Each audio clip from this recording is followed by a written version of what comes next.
Hello, everybody. Welcome to Bill and Eamon's Bogus Hangout. We have a crew here already to start a conversation. I'm going to have everybody go around and introduce themselves and tell us what they're up to. Tim? Hi, I'm Tim Calling. I'm the owner at a Servant's Heart Web Design and Marketing. And this week I'm just, as usual, doing normal stuff, trying to keep my clients ahead of the curve. That's it. Terry? This week I've been working on putting a community together. That's about it. Okay, Doc? Doc Sheldon of Intrinsic Value SEO and Search News Central. This week I have just been rewriting some stuff on my various sites to try to get into compliance with GDPR. And then for the rest of the day, it looks like I'm going to be trying to recover from a self-inflicted wound where I lost my recently reset master password for RoboForm. So I've got about 300 new sites I got to put back in manually. Ouch. Yeah.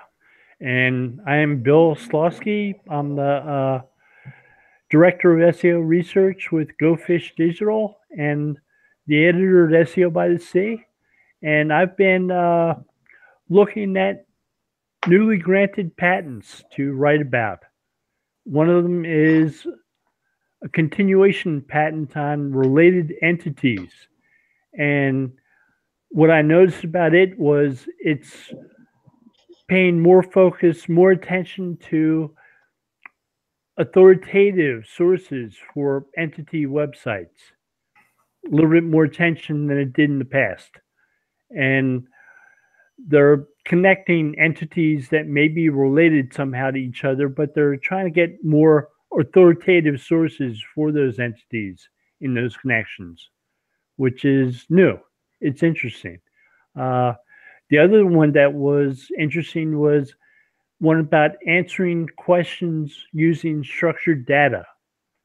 So if Google hasn't been using structured data, using schema for featured snippets, maybe they'll start, which would be interesting. It would mean making sure you get schema on your pages.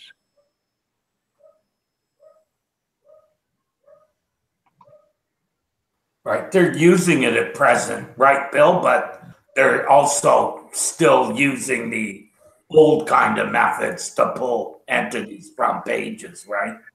Well, schema is being used for things like rich results, like stars in search results for ratings and things like that. Yeah. But they're not being used to answer questions. When somebody asks who's the CEO of Exxon, you don't get a search result that provides the name of the CEO using the structured data on the Exxon website. And maybe that'll be something that's new, that comes about soon. So they're kind of using the tab data method before? They're crawling pages, looking for questions, and coming up with a data store of answers, questions and answers. Okay. And they're answering questions from those. So they're not using the structured data to do that. Okay. Yeah, it could be interesting for sure. Yeah.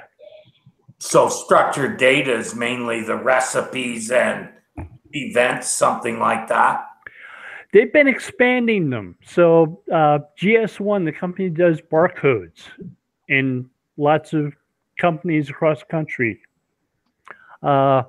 came up with a GS1 Smart Search, which is an extended schema focusing on products and focusing upon things like what type of packing material things get shipped in, other stuff like that. So it could be much more detailed, precise information about products. what type of allergens are in certain groceries. That would be something that GS1 schema would tell people. And that would mean you could do much smarter searches. Is GS1 part of their company name and their URL so we could go look at it? How would we find out about it? If you do a search in Google for GS1 Smart Search demo, you'll see a demo. Go ahead.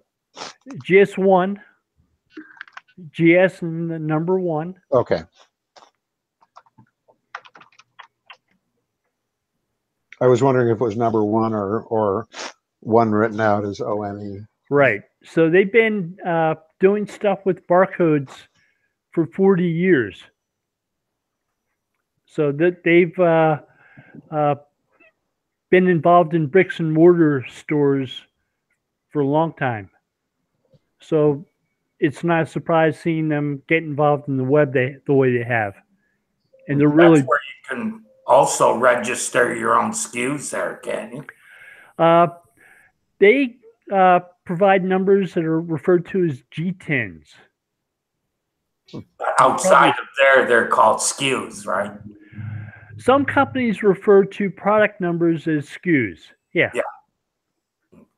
But if you go to Amazon, you'll see GTINs. If you go to eBay, you'll see GTINs. So they're used in some big e-commerce stores. And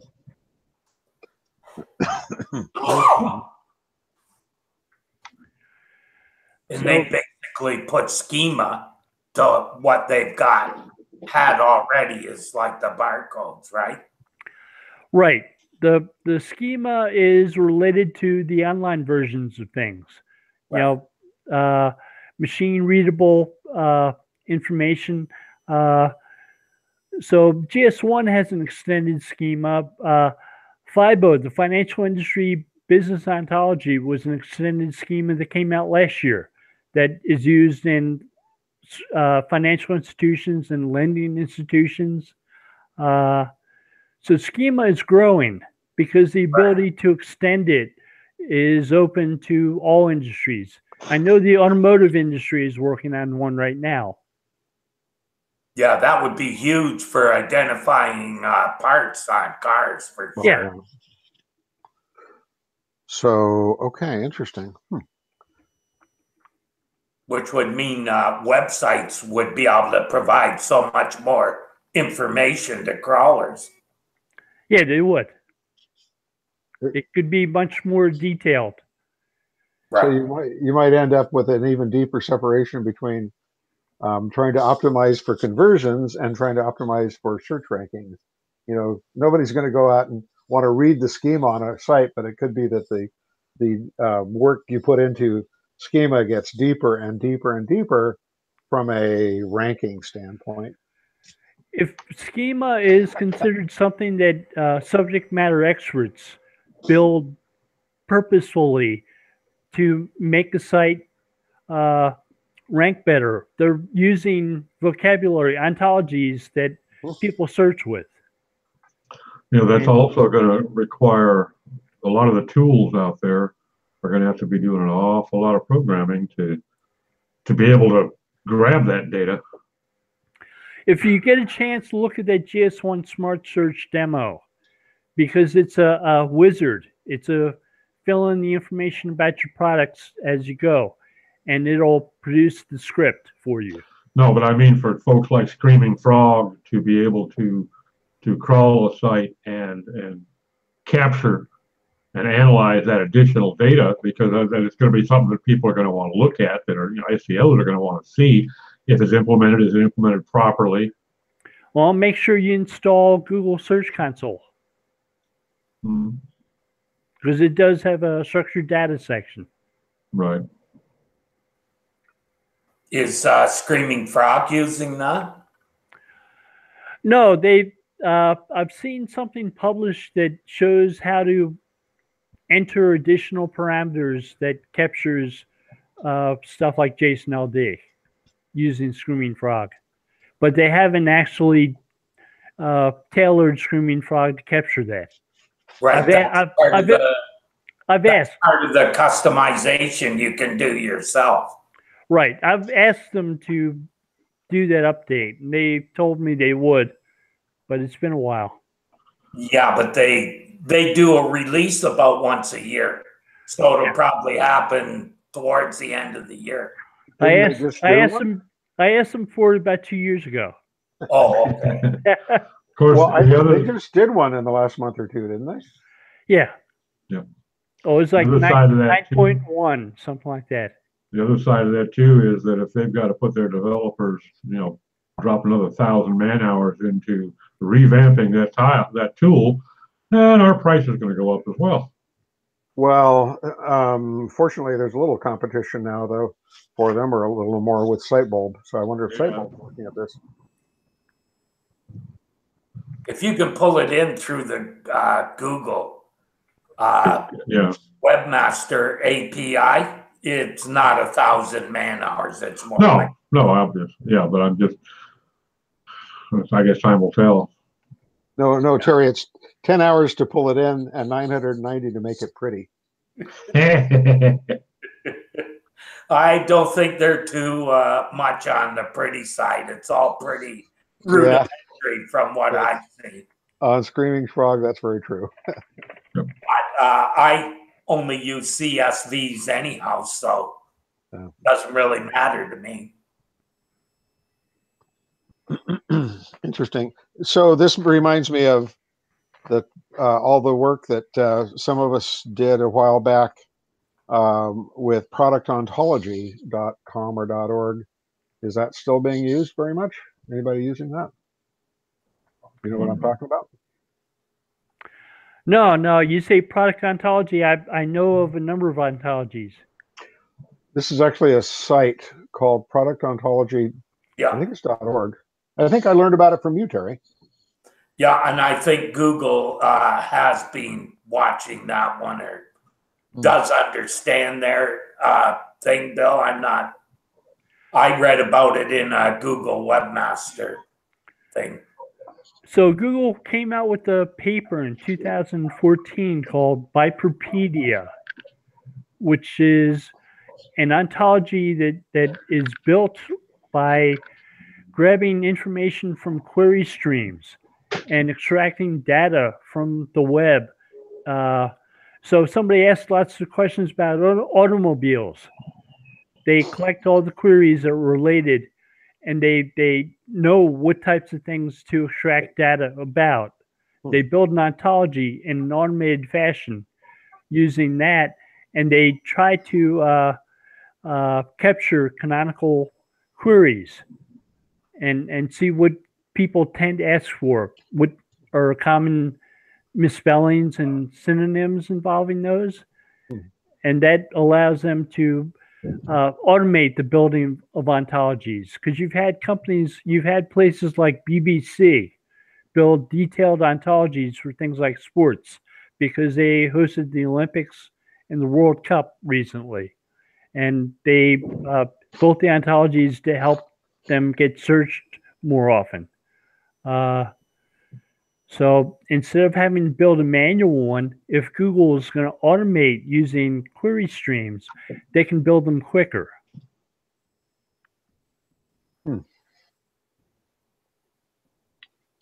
Which means we don't need to put as much schema up to help machine train them, to help with the machine learning. Right, they'll extract the answers themselves. Right, from all our queries, which is crowdsourcing, building the schema. Yeah. But still, that means that if you want to create schema for a page on a website, you have to have some more and more detailed notion of what to use and whether or not it's going to work within that context of a crowdsourced schema dictionary. And to a degree, that's why you get subject matter experts to build schema extensions for you. you have an automotive schema you're building, an automotive ontology that you're building. You get people who are familiar with the industry to determine, because the schema is very similar to the word is similar to scheme, and a schema is a field in a database, right? Mm-hmm. So all the different fields that you'd fill up about a certain industry, like automotive, those are the things that would fit in the fields in your database. So those are the things you create your schema about. Right. So they identify the questions that are being answered the most, and then add these fields of schema to them, and that's how they're building out the knowledge base, basically. Right. The tricky part, or one of the tricky parts, is that in order to be able to make use of the schema in a database, you need to understand what the individual columns or fields mean. That means you need to know, in human terms, what the names of those are. Have you ever used Google's table search? I haven't, but I know you've talked about it before. I probably should. It's interesting. So I've searched for things like what the longest pier in California is, and you end up getting information about piers from lots of different websites. Some of them really old, some of them,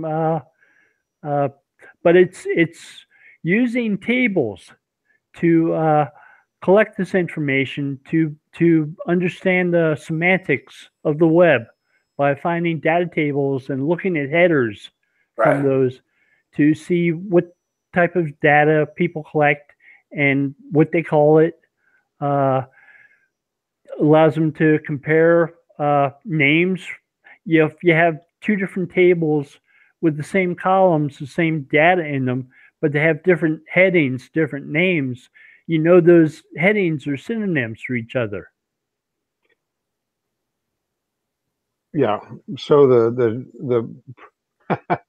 the problem is you've got two different tables with different structures with similar sort of data in them. Like in the case of length of piers, you've got thousands of feet, or maybe you've got meters, or if you're trying to relate the information of those two tables and query them into a join.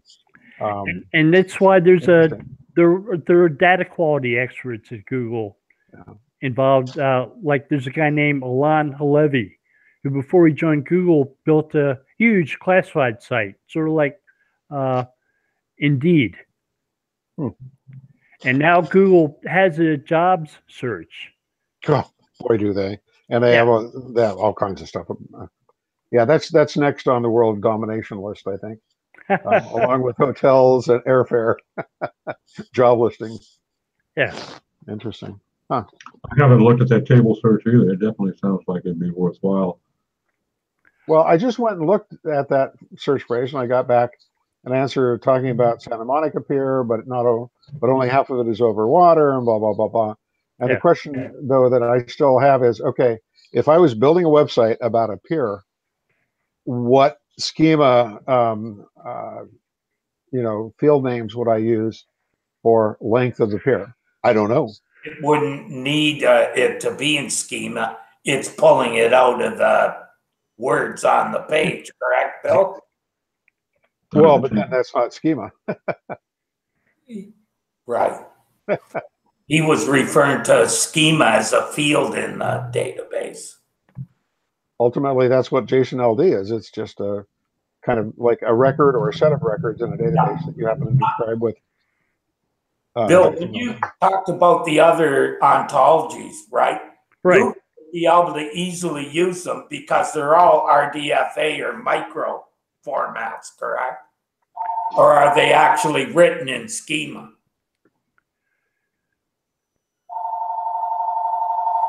So the paper, and there's a patent that is related to it, said they'll go through the query stream, look for unique attributes and they'll extract data from the web. It's like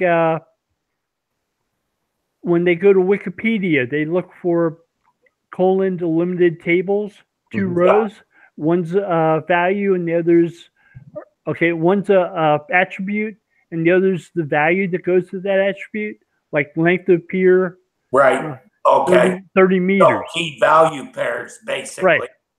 Right. So they wouldn't grab out of a page if I put, Santa Monica Pier is half a mile long.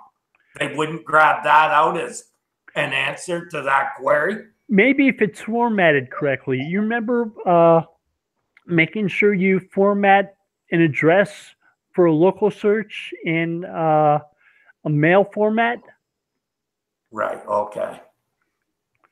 So they can use wrappers, which help them read data by having templates that people might format things in. So my habit of always wanting to put things in with colons separating them is probably a really good idea. That's a good instinct, yeah. Well, I've done it forever. All my titles have always used colons. Yeah. So one of the things that they have to do when they extract data from the web and they're looking at tables is decide whether or not it's a data table or a layout table. Because the layout tables don't help. Right. But if I had an HTML table that was accurate, that would be a different story. Right. And if you look at the table search from Google, which I don't see a lot of people referring to too often, it is fascinating. It is worth looking at. Right. And you can learn a lot about things, like if you're going shopping for TVs, use the table search and look for TVs. And you can find out a lot of differences of TVs by using that as a way to compare them. Bill, I remember you talking about that the first time I met you. Interesting. I like putting, like I have a website where we have monthly specials. Yeah. And I always put those into a table with delineated columns and headings. Probably helping. Yeah, so I'm interested seeing if Google starts answering questions looking at structured data on the web like that. Because I think it would expand what they're doing in terms of those featured snippets. So we may end up seeing a lot more of them. Right. And they had been growing a lot. We know from research at places like Stone Temple.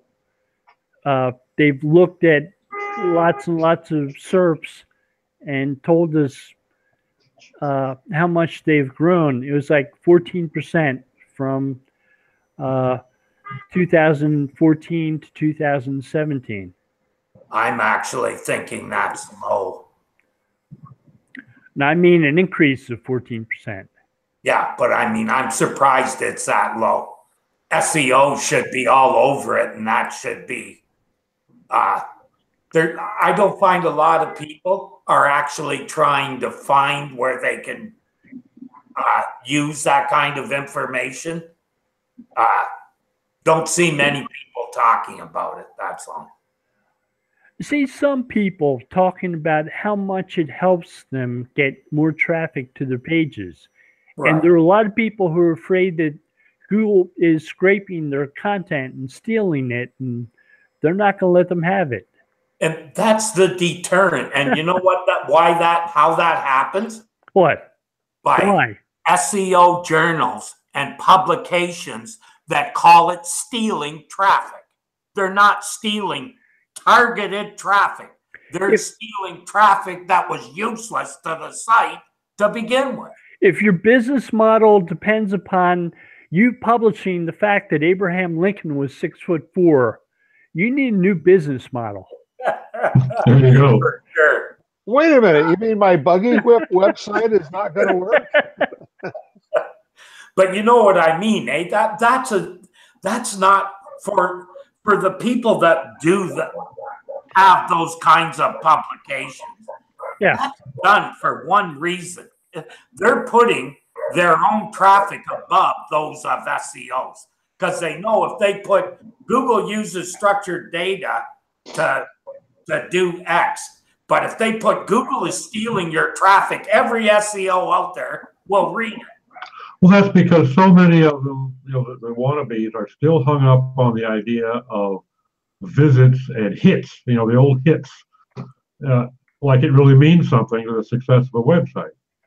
Like you say, if that visitor is just interested in how tall Abraham Lincoln was, you're not going to get a damn bit of good out of his visiting your site. Really whipped about it, Doc. Everybody that I have talked to about this has said they got more traffic after Google put that up than they did before. I can believe that.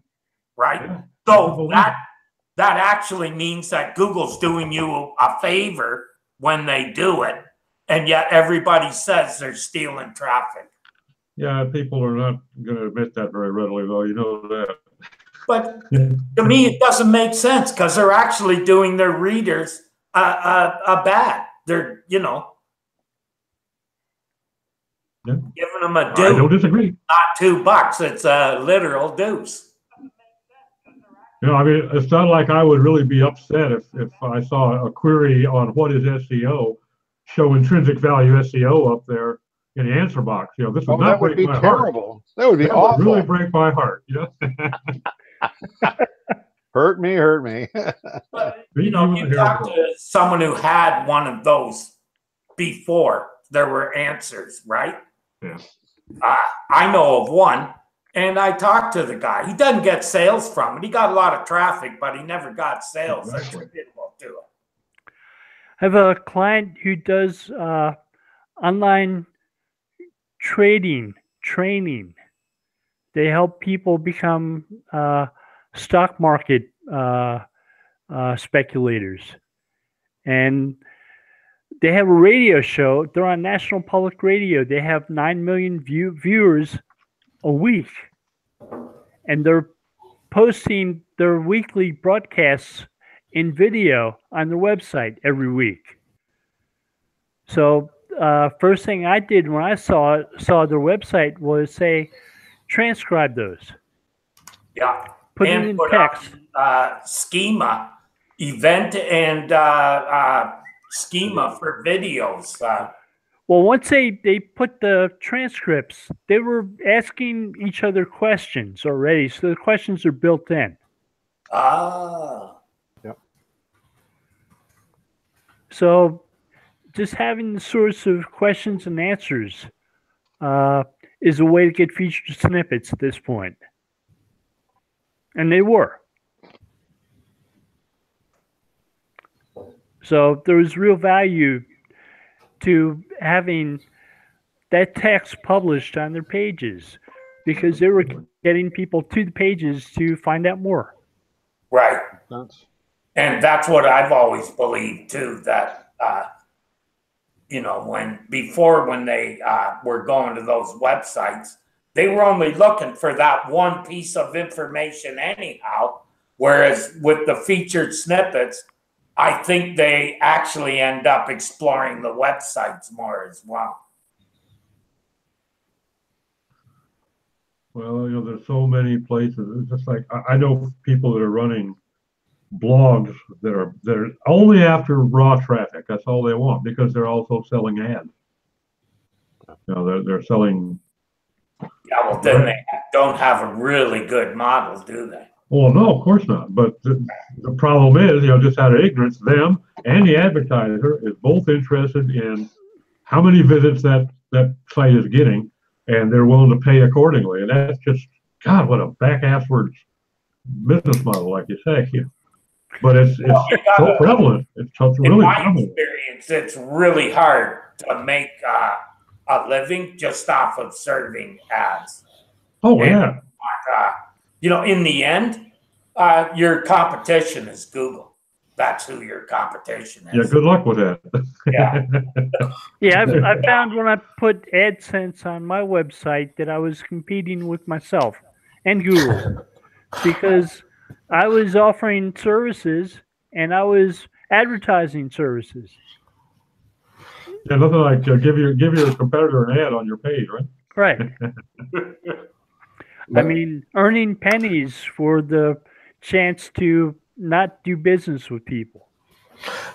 That's a lot of places, like especially especially all the school directories that the guy probably forgot that he has got that directory somewhere hosted, and they still have these banner ads that are probably giving him zero revenue. And if they would only switch to, let's say, an affiliate model for a particular niche, that would be way more valuable. But this guy, even though you try to contact them and tell them, we can pay you for removing ads, and they say, I don't know, or just they don't answer, right? Because it's strange.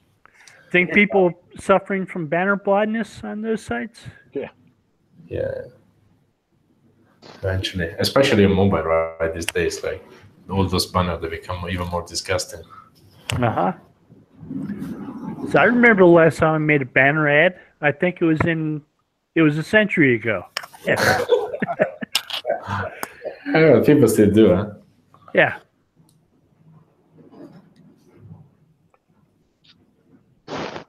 Cool. I kind of missed the time. Like I was preparing to join at 8 p.m. UK time, and then I Is it not 8 p.m. UK time? It changes when we change to daylight savings time. Oh, okay. Our time changes; they stay the same. 7:30. Our completely useless time change messed the world up.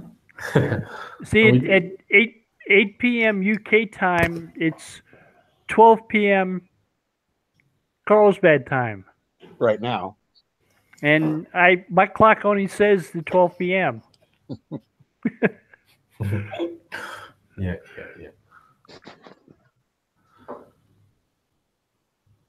Mm-hmm. They could easily do away with it and make a lot of people a lot happier. Oh yeah. Politics behind that and everything else. Is there? It was supposed to be a common sense type thing. It was supposed to make people's lives easier. Is it still? I think it makes lives harder for a lot of people. I don't know all the history of it when it went through the U.S. Congress, but the stories I've heard kind of anecdotally was it was going to help the farmers during wartime have more hours of daylight to produce more food to defeat the bad guys. The farmers have always gotten up an hour before dawn and worked until an hour after dusk. Anyway. I don't care what damn time it is. If they can see, I can attest to that. If they can see, they're going to be working.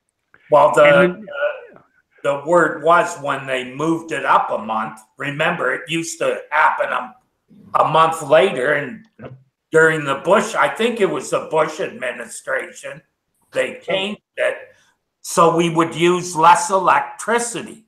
It was during the, when oil went up to $110 a barrel. That's when they proposed it. Because if you're, if you do that, you use an hour's less of electricity to light your house. And that makes a modicum of sense, at least. I don't know that it had the desired effect, but at least there's some logic to the argument. It may have just been a convenient excuse for some other motivation too. And now that we've got places like California, which is run by more than 50% solar energy, I'm not sure that's as important. Yep. Yeah. But I still have light fixtures that can't have. I bet you it's pretty important in other places. California has broken 50% now, Bill? Yeah. Wow. Well, I did not realize that. That is amazing. They were talking originally that they were going to reach something like that in the year 2045. And now they're thinking by 2045 they might have all energy from renewable resources like solar. But I'll bet you also there's twice as many hybrid cars in California than there is anywhere else in the U.S. We've got a lot of them, yeah. We do. That's all the granola heads out there. I'm going to get a bumper sticker that says, "Hi, I'm from California. What country are you from?"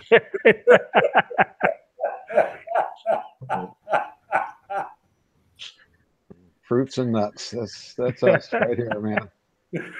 I guess I can't say that anymore. Oh my goodness. Probably politically incorrect. I'm sorry. Yeah. Still not Hey, accurate. iTunes not going to throw us off.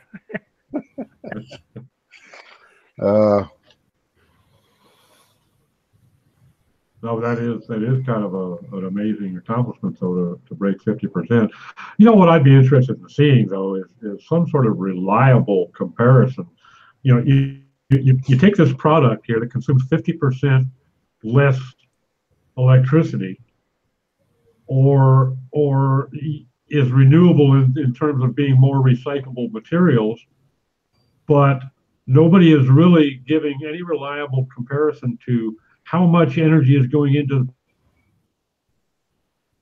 the hybrid manufacturing. cars. How much, you're not putting as much crap into the atmosphere, but how much crap went into the atmosphere making the battery. And someday we're going to have to deal with disposing of all of the batteries that will no longer hold a charge. We'll just pile that up on top of nuclear waste. In Ontario. We'll just pile that on top of all the nuclear waste. No problem. In Ontario, you pay a recycling fee for a computer when you buy it. So, Terry, they've got nuclear waste facilities, storage facilities right next to the beach in California. What could go wrong? No danger there at all. No danger there. Not at all. Especially in an earthquake, zone 4 earthquake zone. No, not a problem. It's a fault line? Who put that fault line next to this nuclear waste storage facility? That was poor planning, eh? Yeah. Well, the other thing, too, about all these statistics, remember, California has some of the highest power rates, if you buy gas and electric services, higher than most other states. So there might be a little correlation then between those of us that are trying to get away from paying those rates. I don't have solar yet, but I was surprised to see tier 1 and tier 2 levels of electricity. So if I use more electricity that gets me into a tier 2 level, all my electricity gets charged at the tier 2 level. Yeah, not just the surplus. Not just surplus. Oh, that's a real con job. Yeah. Holy. Here you pay different amounts at different times of the day. So I found if I did my cooking during the day, I save money. If I cooked at 6 o'clock when most other people are, rates are a lot higher. I think we actually have time-based rates. At least here in San Diego. We're moving towards those. We don't have them here in San Diego. I thought we were getting them or something. Yeah, they're scheduled. Yeah. The other thing too is if you let your bill go up into a tier, the next tier, for 2 consecutive months, get used to it because you're there for the year. Even if you drop down to 0, you're still going to be billed at the higher kilowatt hour rate for an entire year. And then you're going to have to stay down to the lower tier for 3 consecutive months before they'll even evaluate you after the year is up. And this is why people are installing solar power in the home. That's my point. There's a correlation. Yeah. It may not be causation, but there is correlation. Yeah. And the funny thing, I remember reading when Enron got busted, the places that they were manipulating the grid system was in California. They could shut down a plant and then it just made everything go, huge increase. when they deregulated, California was a battle. It was a killing zone. I mean, everybody and his uncle opened up a utility, and almost all of them now, I bet 80% of them or more of them have long been out of business, but they raked in all sorts of money and then absconded with it. and it's just been a disaster zone. Oh, let's talk about water prices next in California. That's fun too. What? Yeah, water must be like gold in California. You know, every time they say conserve water, I laugh because that just means that we'll pay more the next year because it doesn't matter how little or much we use. It's the budget they have to cover in all these government water districts. Mhm. I have no idea how they're billing me for water because the prices don't look like they change much every month. Of course, they may not really be reading your meter either, Bill. They're just guessing sometimes. I think they might be, yeah. Well, that's even the electric companies can do that legally. Did you know that as long they can estimate 2 consecutive billing periods without visiting your meter perfectly legally? Now they should have those meters hooked up wirelessly, so they don't even have to visit them. Yeah, they should. But Hey, you know, how did we get onto all this stuff in an SEO hangout? Not an SEO hangout. It's Oh man, wherever it goes, it goes. it's a great. We giving a lot of content ideas to people who want to switch energy providers, right? There you go. There you go. That's where it Uh, eventually. This one actually had more SEO than usual. Exactly. When we try to talk about it, it actually goes off, right? oh, it does have bogus in the name. yeah, there you go. No. Ah, So when I talk about the hangout, I'd say it's a conversation. Yeah. I'm just kidding. I mean, we're not focused on specific topics, so anything's open. Anything's fair. I noticed you don't say it's a civilized conversation. Actually, you know what? I will say, I think I have the impression from some things that have been said before that you try to keep the conversation civil and the language civil, the words that are used appropriate for polite company more than some other things, Bill. So. I probably could have my grandchildren sit in on this one, and they would be okay. Or they might get bored. Yeah. Oh my. Yeah, one guy comes on here and he probably has enough F-bombs for a month in one show. And then he always apologizes to Bill. But you got to love them, all of them. So. Hey, it takes all kinds. Actually, I did come with an SEO question today. What the heck was it? I have one too. I'll tell you what, Doc, go for it, because yours is probably a lot more sophisticated than mine. Well, this is one that was something posted by Edward Lewis on Facebook, and I was just curious. I've never done it. I've never even thought of it, and I don't know that I would do it. But what he's doing now, in his H1, for instance, he's actually classifying it inside the H1 call as a as whatever it happens to be. And I don't recall off the top of my head. Now I went and looked at the source code on the page, but he gave an example. And so rather than just an H1 open code, he's got H1, and then he's using the ontology within that H1 call. Has anybody ever seen that? I don't know if this is some. You know how Edward is just a little bit anal about HTML verification. I've never seen that within HTML standards. I can't imagine why. What benefit? But he's got it called out as an H1 page title or something like that. And I'm thinking, why? I'm pretty sure that Google's smart enough to know what the H1 is. Yeah. It's interesting.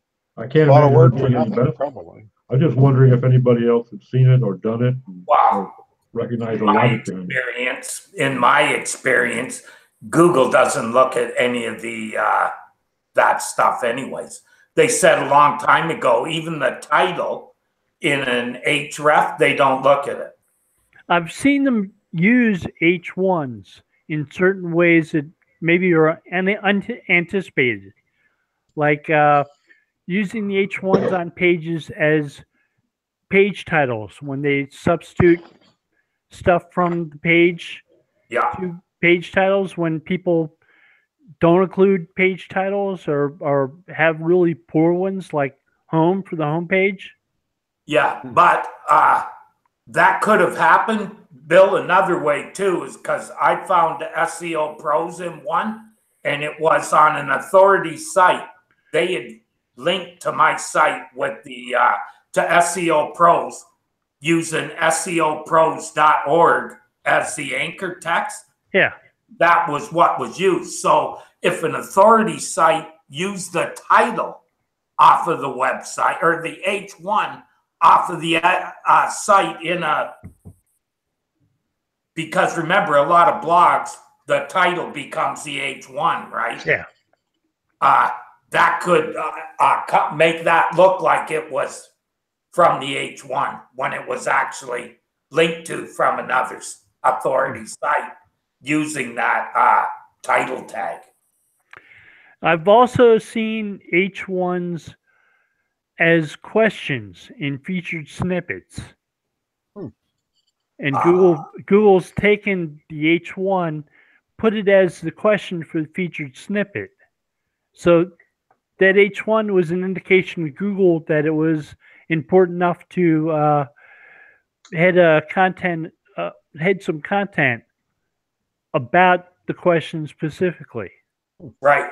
Identified the block. So almost like you said, key value pair, right? Right. Heading block of text under it, right? There's a semantic closeness. There was a one patent that related those things that way. Yeah. Right. So was that H1 that it was calling, was it actually a question?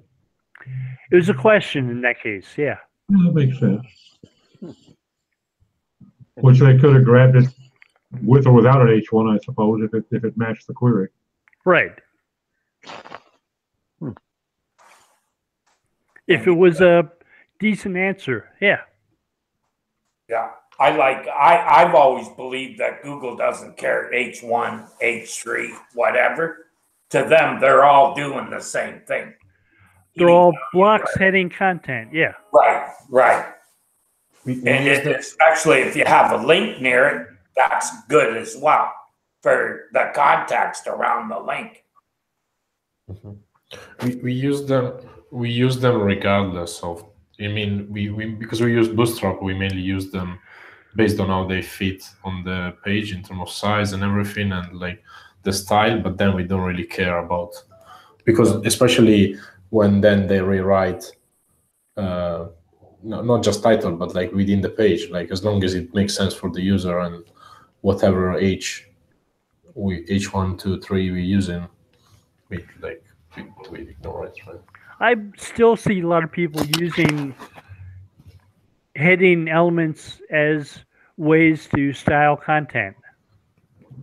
Yeah. And they don't really care too much if they actually head content or not. They just want something bold or italics. Yep. Which probably isn't the best way to do it. People start out, they don't know any better. Proper use of the tag. Yeah. Right? Because aren't for formatting text. They have an actual function. Yeah, but those people are used to working with a word processor or something where it's like a style, they think. So they... I don't know. It's just people who, Well, they're new. Forgive them. They know not what they do, Terry. Yeah, but there's a lot of SEO. Same thing. Don't really understand that an H1 has that value because of its function in the HTML, right? They don't get it. They don't understand it. don't see the, correlation. I'm kidding. I wish people creating standards like that and explaining it were better at it. Right. Fair point. I hate reading somebody like Zeldman, who writes some really good stuff about standards, and he's putting a company logo in between H1 tags Right. because the site is about the company. So therefore the company logo should be the main heading. God. And I don't even like people that make the href, make the H1 and href too. yeah, I guess that's okay, but it's not how I like to use it. Well, on that kind of logic, Bill, I guess every one of us that has a blog should use our headshot as the H1. How many people will run out there and do that? I thought he'd retracted that and gone back on it. Then I went and visited his website and looked at the code, and he's still doing it. Well, but the thing is, if you actually go and look at the standard, Yeah. there's a function. H1 is supposed to be an overview, like a title for the page. Of the page it's on, right. So he's saying, okay, the page is about the company. So it should be the logo. Well, you can counter that by saying, yeah, except that it's hypertext markup language, not hypergraphic markup language. Well, the other thing is Google can't read an image, so if it just ruins your SEO. So thankfully there are other people writing about standards who have ignored him doing that. They said it's about the page. It should be about the content on the page. It heads that content. It should describe it. If you go back far enough, Bill, in the HTML standard, right? Yeah. I think it was in number 2 where they actually laid out what each heading function was. That wasn't in later versions, but in the first versions, it said this is what H1 is supposed to do. Well, HTML4 from back like 1980, no, 1990, right, said it's about the page. Later than that, for 4? For 4. Yeah, that was in the be in the 90s. It was in the early 90s, yeah. Well, when I started, it was just going into HTML2, and that was in 94.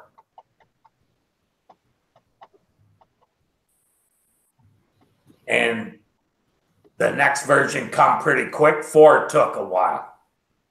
And 5 is probably never going to get it finished. I think 5 has lots of people confused.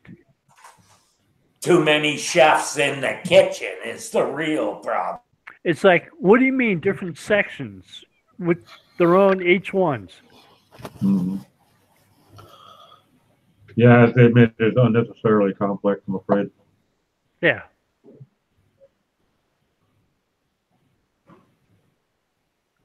All right, we're getting close to the top of the hour. We work our way around and everybody give us some idea what they're up to or leave us with a thought of the week. Doc? A thought of the week? Yeah. Don't revamp your RoboForm file when you're half asleep. I'm going to listen to that one. Yeah, self-inflicted wounds really suck. Yeah, I don't really have a whole lot going on this week other than recovering from that. I've got some correspondence to catch up on, and I'm still trying to get ready to submit my book to some publishers. I've been revamping my query and getting ready to send that out. So I saw your site was listed in Search Engine Journal top 25 places to learn about SEO. really, Yeah. Cool.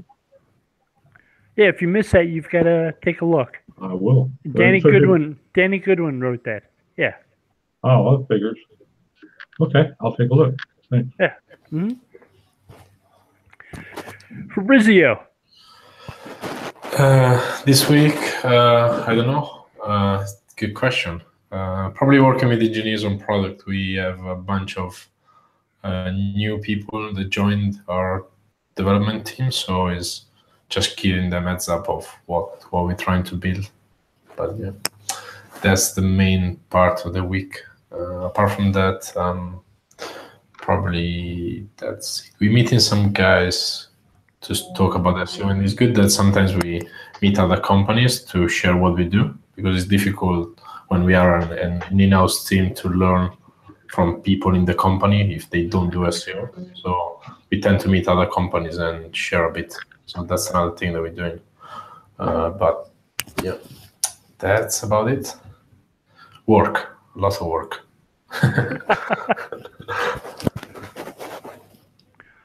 Well, I'm catching up on some audits and working on a couple of blog posts about those patents I talked about earlier. Mm-hmm. That should keep me out of trouble for a few days. I look forward to reading that, because I tried to go through that patent this morning. Yeah. And boy, the legalese just makes my head hurt. Yeah, I usually start by copying and pasting into Notepad and then deleting all the legalese. Well, that'll take a 12-page document down to a page and a half in a hurry. That's the idea. Yep.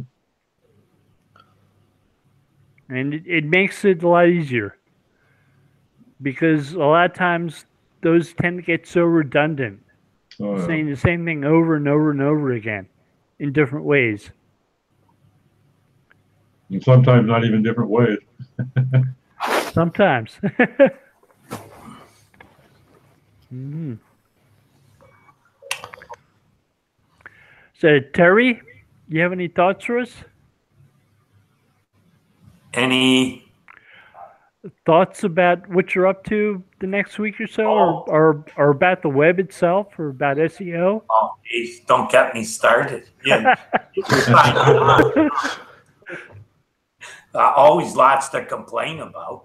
Not much. I'm just going to do what I did this week. Pretty well full slate for the next month.